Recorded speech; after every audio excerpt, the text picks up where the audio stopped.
ঈশ্বরদীর পদ্মা নদীর সারাঘাট এলাকায় সশস্ত্র সন্ত্রাসীরা শতাধিক রাউন্ড গুলি চালিয়ে ও লাঠি পিটা করে ৭ যুবদলের সদস্য ও দিনমজুরকে মারাত্মকভাবে আহত করেছে।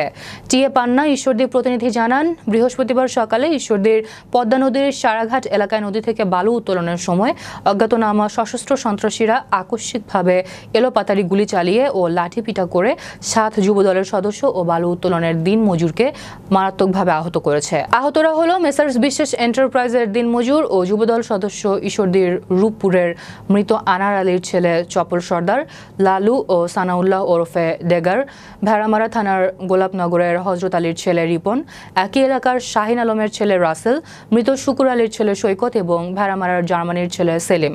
এদের মধ্যে সেলিমকে রাজশাহী মেডিকেল কলেজ হাসপাতাল ও বাকিদের ঈশ্বরদী হাসপাতালে ভর্তি করা হয়েছে। বালি উত্তোলনের কার্যক্রমে নিরস্ত্র মানুষজন যারা কার্যক্রমে ছিল তাদের উপরে অতর্কিত হামলা করে, ব্যাপক গুলিবর্ষণ করে। এই গুলিবর্ষণে আমাদের প্রায় ৭ জন গুলিবিদ্ধ, একজনের অবস্থা আশঙ্কাজনক, তাকে ইতিমধ্যেই রাজশাহী মেডিকেল কলেজ হসপিটালে উন্নত চিকিৎসার জন্য পাঠানো হয়েছে এবং বাকি ৬ জনকে ঈশ্বরদী সদর হসপিটালে তাদেরকে চিকিৎসা দেওয়া হচ্ছে। এই সাংবাদিক সম্মেলনে প্রশাসনের দৃষ্টি আকর্ষণ করে বলছি যে এই সন্ত্রাসীদের অবিলম্বে গ্রেপ্তার এবং দৃষ্টান্তমূলক শাস্তি লাভ করছে।